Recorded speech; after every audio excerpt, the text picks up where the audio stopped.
Om Shanti. In today's Murli, Baba says that nobody can tell you my biography.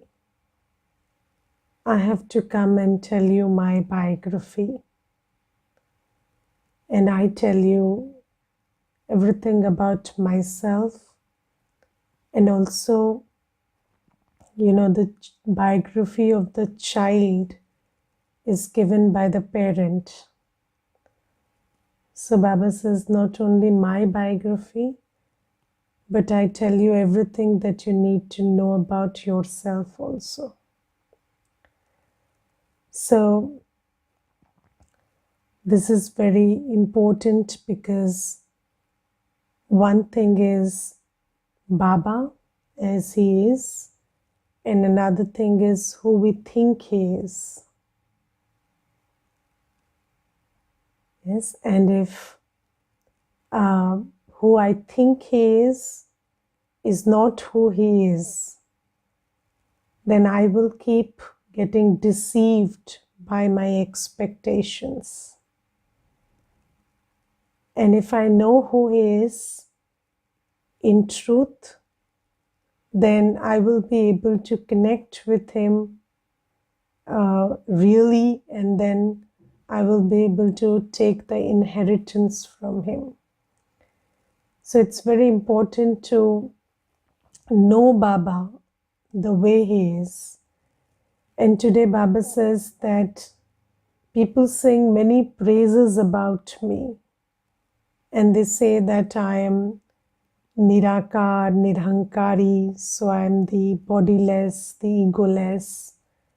And some of the praise is true. So yes, I am bodiless, I am egoless. But then people say that God can bring the dead back to life. Yes, so Baba says that no, I don't do that. That's not my job. I don't bring the dead back to life. And yesterday also we were discussing that every soul has a fixed part in drama. So they shift costumes when they have to, they play the role they are supposed to.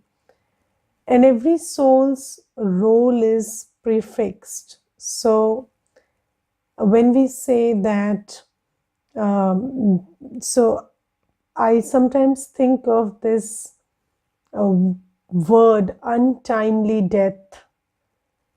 So, in this drama, there is nothing that is untimely. It is always the way it is timed. So, when it is time, so we always say the call of time, and everything happens accurately according to the prefixed part according to time. So we cannot say this happened early or this happened wrong. So there is nothing that happens untimely in the drama, nothing that happens in the drama and is wrong or inaccurate. But then, because we don't understand Baba, we don't understand Baba's role, we don't understand the drama, and because of not knowing the truth, we have expectations which are based on what we think it is and how we think it should be. And then we feel what we feel. We feel all these emotions because we expect the way we expect, and then we get disappointed, we get hurt, and this and that. So Baba says, you must know that I don't bring the dead to life, and my task is to make you aware of who you are and your whole cycle, and how do you connect to me and come back to your power. So Baba has given us the knowledge that we souls have been around on this stage for 84 births, and we have depleted our spiritual energy. And now whatever is going around us, whatever disharmony we face with the drama, is because we are not in tune with ourselves. So when we will come back to our spiritual power, then we will be in harmony with drama also. And because we are not in our power, we have depleted ourselves, so we are in disharmony with the drama. And now, in order to get that alignment back, we need to connect with Baba and absorb, all the knowledge, the love, the purity that Baba is giving us and reminding us of. And then when we come back to our power, we will again be in alignment with the drama. So Satyug is a state of harmony where the soul is in its pure consciousness. So the 5 elements of nature obey us.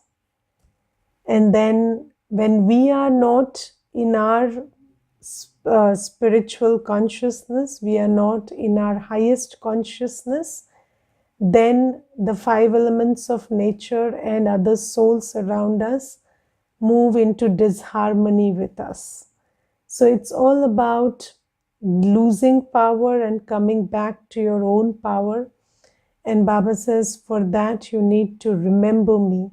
You need to be with me. You need to hear me. You need to see me. You need to think of me. And you need to keep my company so that my company can color you. So Baba tells us his biography. Baba tells us our biography. And Baba says, there is no one else who can tell you these things, because I am the only one who can give you my biography. No human being can tell you who God is, because nobody knows God, only God knows. So we always say God knows, yes? So God knows also about who He is, and no human can tell us who God is. So this is something that Baba says today. And then the second thing that Baba says today is, what is the virtue that we children should adopt? And Baba says, you see that you have 2 fathers, the Shiv Baba and Brahma Baba. And Shiv Baba is bodiless and he is egoless. So we say Nirakar and Nirhankari in the praise of Shiv Baba. So Baba says, I am Nirakar, I do not have a body, and I am egoless. And this Brahma Baba, he has a body, he is in a corporeal body, and he is also egoless. And Baba also says that until I come, how will you know I am egoless? So Baba also says that people say that God is egoless. So Nirhankari, Paramatma Nirhankari hai, they all say. But then how will you know whether I have ego or not until I come? So Baba says, you see, I come and show you that I sit in an ordinary body and I am the highest on high authority, but I conduct myself in the most ordinary manner. Yes, so Brahma Baba's body is also, not gaudily dressed, or he doesn't need a big throne to sit on or nothing. So he just comes and sits in this old body. And then he says Brahma Baba also is the number 1 deity, but then now he is the old long boot. So Baba says, just like, old shoes become very comfortable. So Brahma Baba's body is also very old, and now it's, the soul has become comfortable in it. And then Baba says, I come and sit in this body. So Baba says, I am egoless, and Brahma Baba also doesn't make a big hue and cry about he being the world father. So you must also be egoless. And So, are you egoless? This is a very big question because we are not egoless. Yes, obviously, um, and what is so? I was thinking about what is it that Baba's buddhi has imbibed, and because of which Baba is egoless. So Baba carries out this whole big task of world transformation, and he shifts every soul from sorrow to happiness, and he makes the world into heaven. So he creates such a lot, and still he's egoless. And here we create something, and then we are full of ego, or we do some little thing and there is praise, and then there is ego. And here you see, Baba is not just Baba creates so much, but Baba is also so you see that Baba is also transforming the whole world, and then the whole world sings praise of Baba also. So there is no single soul who doesn't praise Baba, but then still Baba is egoless. So what is it that is missing in us that we are not egoless? So I was thinking about this, and you see that Baba knows who he is. Yes, so when you know who you are, and then you do as you are, then whatever you do feels natural to you. But here, when we don't know ourselves and we don't know our greatness, then our consciousness is not that I'm great. And then we do some little thing and we become very egoistic about it. Yes. So I think there is this connection between deserving and being egoless. So if you think that you do what you are destined to do and you deserve what you get, what you deserve, then you will not have ego for it. But if you don't understand that you're only doing that which is pre-recorded in you and you are getting what you deserve, then you start creating, you start magnifying your actions, or you start magnifying what you get in your heart, and then you inflate it, and then you feel egoistic about it. Yes. So now that we are Baba's children, and so it's natural that when you are becoming a deity and then you are doing this work of creating of world transformation under Baba's guidance, then it is but obvious that you will receive love, you will receive praise, is it not? Yes, and that's a natural consequence, and you deserve it. It's because of the actions that Baba has taught you. And then the credit for that praise also goes to Baba, because had Baba not taught, we couldn't have done anything and we couldn't have deserved anything. So, this connection with Baba, this humility that whatever I am doing is taught by Baba, and then whatever I'm getting is coming through a person, but it is a gift from Baba, and Baba has taught me the karma to do it, will keep you egoless. So there is this very simple analogy.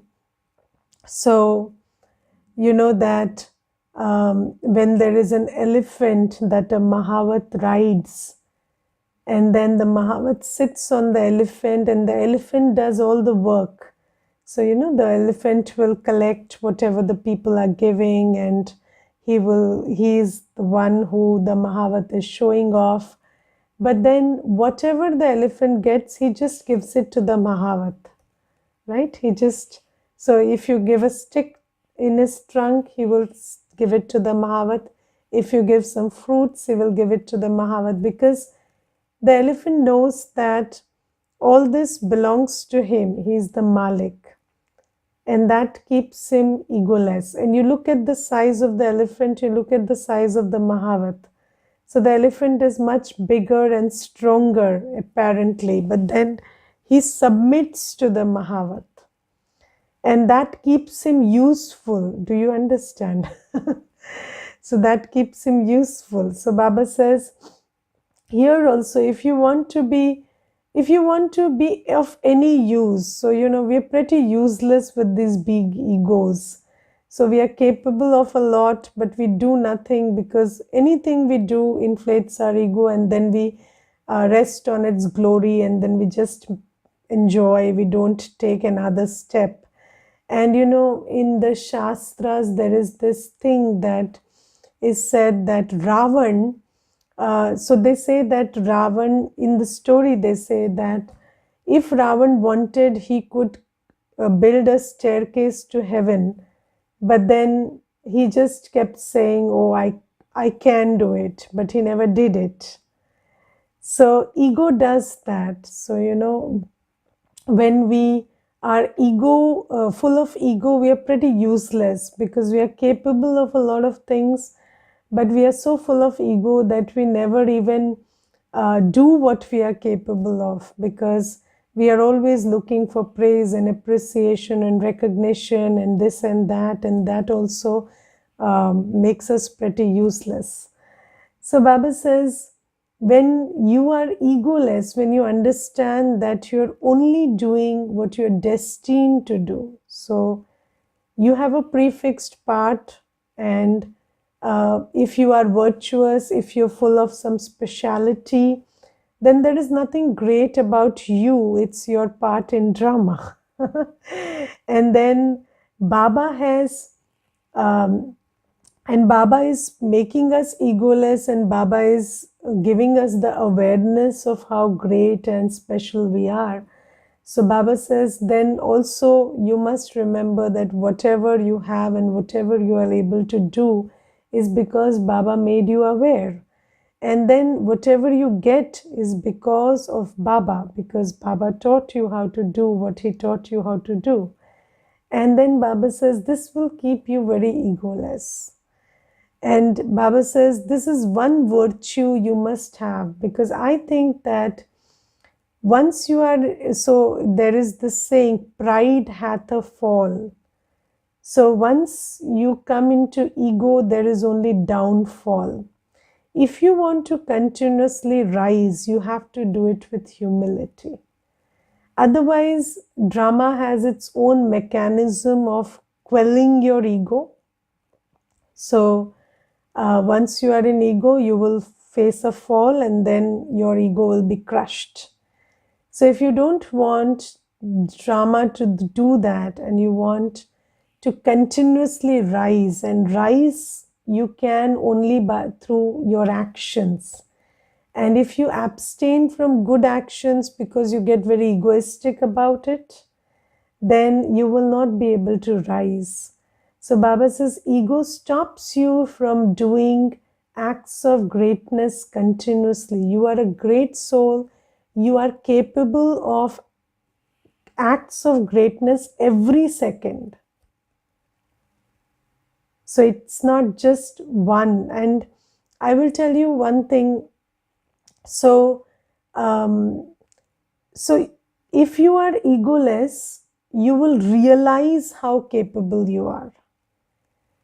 And let's say one thing. So, if you created one thing, maybe you finished one project, and then you create this thought that, oh, I'm very tired. It was a big project and I did a lot in it. And then, you are not compensated enough for what you do. And then people don't recognize how much labor you put in and how much effort went into it. And then you see, you get so heavy with all these thoughts that you are not able to undertake another project for the next 3 days. or maybe in the next 3 months. But if you just understood that if you did it, that means you are capable of it. And you're capable of it because of Baba and because of drama. So maybe you're capable of much more, which you never realized. And then you just invoke that capacity and keep Baba with you and do it. Then you will be capable of 3 more projects in the next 3 days. And I have seen this work. These are very subtle matters, and how ego limits your growth, and how ego pride hath a fall is true. I have seen it work in practical life. So once you are egoless, you will see that just like Baba is capable of such big tasks, Baba can also, and Baba is doing that, through the Murli. Baba is making us, Baba is inspiring us to give up our egos and then check our egos and change it into humility and gratitude, and change it into understanding that I am doing everything according to my part. And Baba is helping us to reach that place. And then when we reach that egoless state, we will be capable of much more. And then you will see how Baba can use you to do things which you never thought you were capable of. And ego limits our capacity like anything. So, and one expression of ego is resting on past laurels.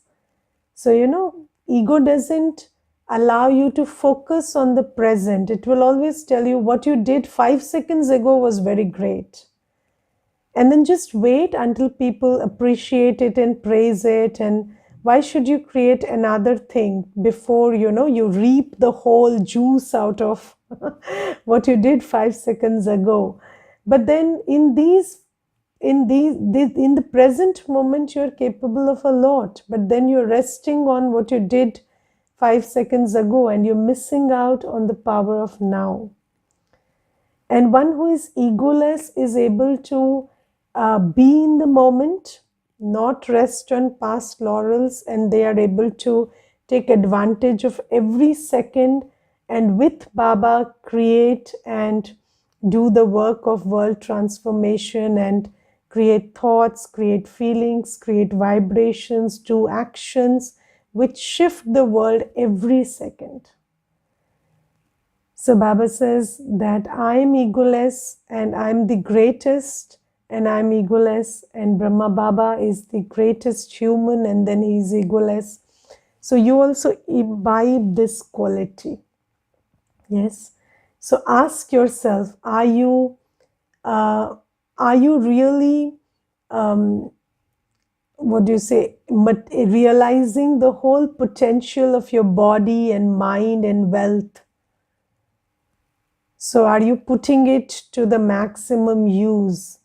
And why you're not putting it to maximum use is just because of ego. So ego limits us in that much of a manner. And yesterday I was talking to Bhai, and we were discussing, and I said, you see, Brahma Baba is called the world father, Jagat Pita. Mama is called the world mother.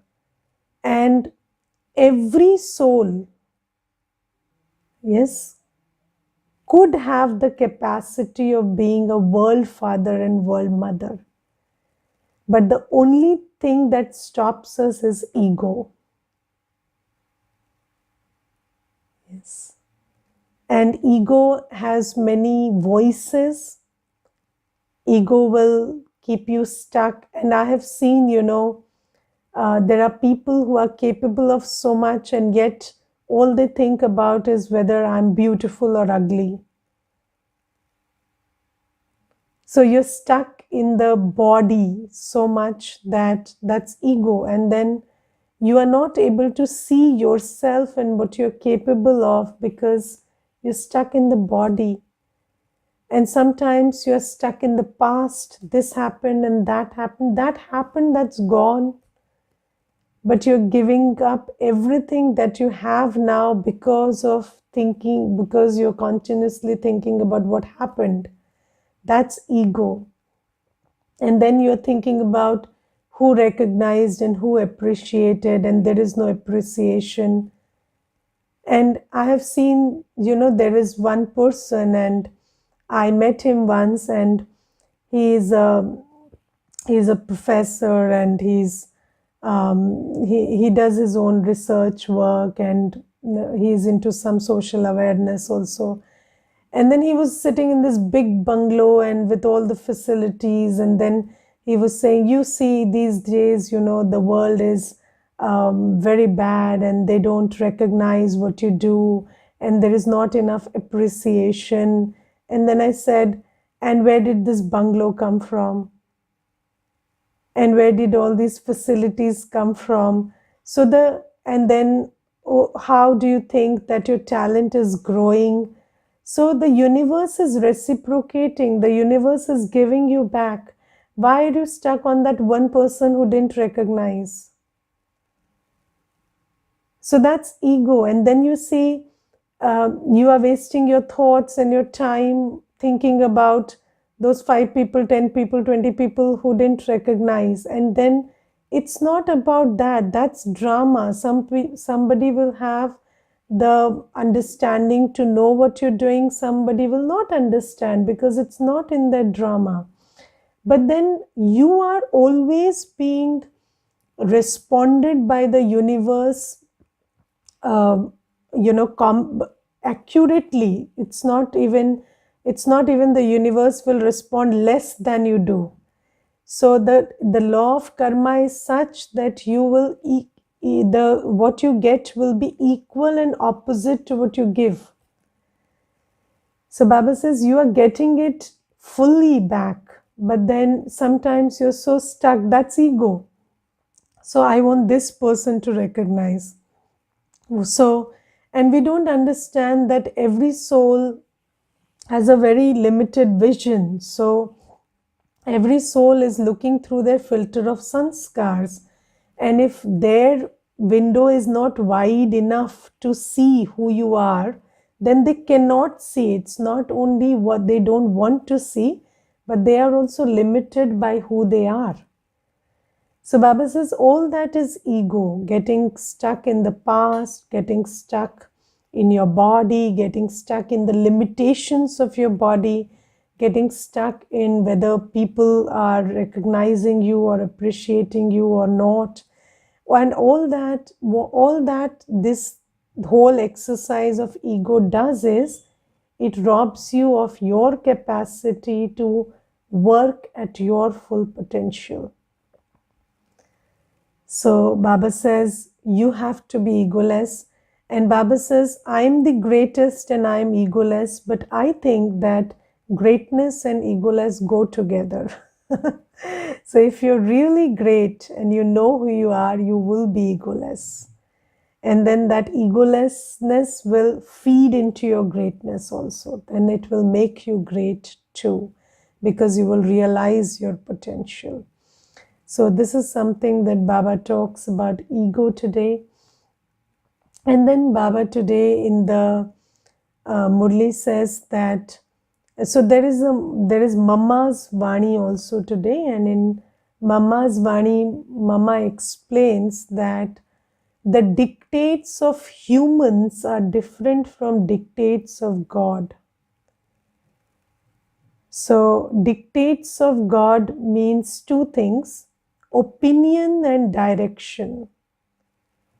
So when humans tell you who is who and what is what, it is very different from when God starts teaching you who is who and what is what. And then when humans teach you what you should do and what you shouldn't do, it's very different from when Baba teaches you what you should do and what you shouldn't do. And Mama gives one example today. Mama says that when humans taught you about deities, they told you that deities have 8 arms and these many heads, or that. So three heads Brahma has, or 8 arms the deity has. But when Baba comes and tells you the truth, he tells you that deities don't have 8 arms and many heads or legs, and that's not what makes them a deity. A deity is a deity because of divine virtues. Yes, and um, our whole idea coming from humans is that, so you watch a mythological serial, and how do you distinguish a deity from a devil? So the deity is fair and the devil is dark. Yes, so it's that simple. So all dark people are devil, and then all fair people are deities. And that's where racism comes in. That's how you become a racist. So Baba says, you see, it's a body conscious world, and all the scriptures and everything that's written, and those who created everything based on those learnings, they are all body conscious. And then they gave you these ideas that the difference between a human and a deity is in the way they look. And this is not a small subject. If you look at it deeply, it is a very deep subject. And this deception from looks. So you just think about it, how much you're deceived by looks. So if somebody looks fair and beautiful, and they look innocent, you think they are innocent. But then looks can be very deceptive, because looks are not an indicator of the virtues that the soul holds inside. And how do you know the virtues? The virtues are reflected in action. And I will tell you one more thing. If you are so deceived by looks, you will not even be able to see the actions. So, even seeing, observing, as an observer, not observing in a biased manner. So there is so much prejudice based on how a person looks, that even their actions are not visible to you until a very long time. So Baba says it is very important to understand that a deity and a devil is about it's not about external appearances and hands and legs and faces. It is about virtues. And virtues have only one connection. Virtues are reflected in action.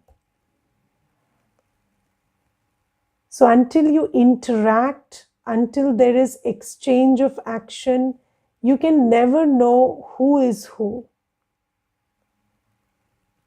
Yes, and in this body conscious world, how do you recognize a Mahatma?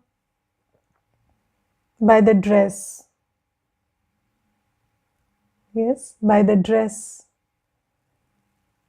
How do you recognize Sri Ram and Sri Krishna and Shankarji?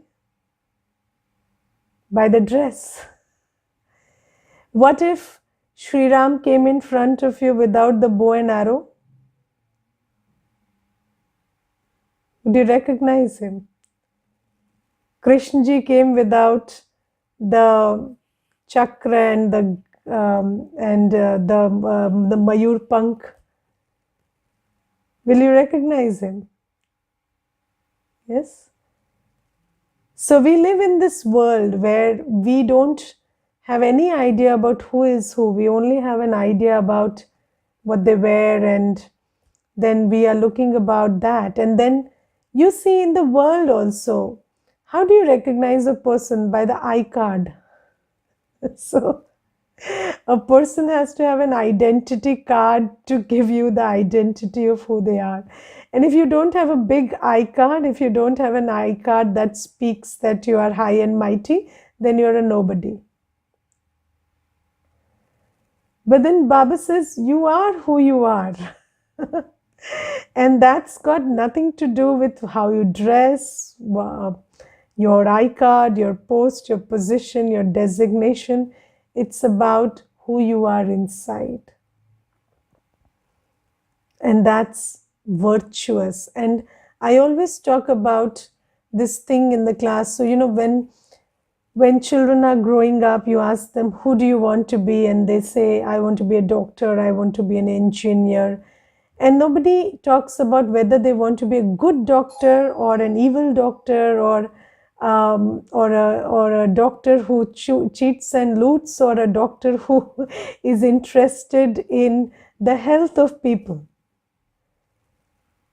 So we are just talking about labels because that's how our whole approach has been. And it's very, very deep-seated. So Baba says, when you listen to humans, you only become body conscious. And when I teach you, I tell you that the difference between souls, the difference between a human and a deity, has got everything to do with virtues. And virtues are something very subtle, and they only make themselves visible in action. And I think from experience that until you have been with someone for really long, you don't know who they are. And until you have been with yourself very long also, you don't know who you are. Because you keep thinking, so we also keep thinking about ourselves as the world sees us. We don't spend time with ourselves. We spend time with our labels and our external appearances. So how many times do you look at the mirror, and how many times do you look at the mirror of Srimat? The mirror of Srimat will tell you who you are, and the mirror will tell you what your body is like. So we must understand what the dictates of Baba is and what the dictates of humans is. And then I would urge you to do this homework of figuring out what is the difference between the dictates of humans and the dictates of Baba. So today Mama pointed out this deity and human thing, but then there are lots of differences. So the concept of love or purity or peace or power, the way humans teach us, and the way Baba tells us what is purity or what is love, what is power, what is peace, is very different. Yes, and then how humans tell us how to interpret behaviors and how to respond to behaviors, and how Baba teaches us how to interpret behaviors and how to respond to behaviors is very, very different. Or how to interpret circumstances and how to respond to them is very, very different. So you must think about what is the difference between human dictates and God's dictates. And when we understand that, then we will be able to check how much of our personality is still based on human dictates, and whether we have shifted our buddhi and our sanskar from being based on human dictates to be based on God's dictates. Okay, so just think about this and do this exercise today. Om Shanti. Let's thank Baba for some time.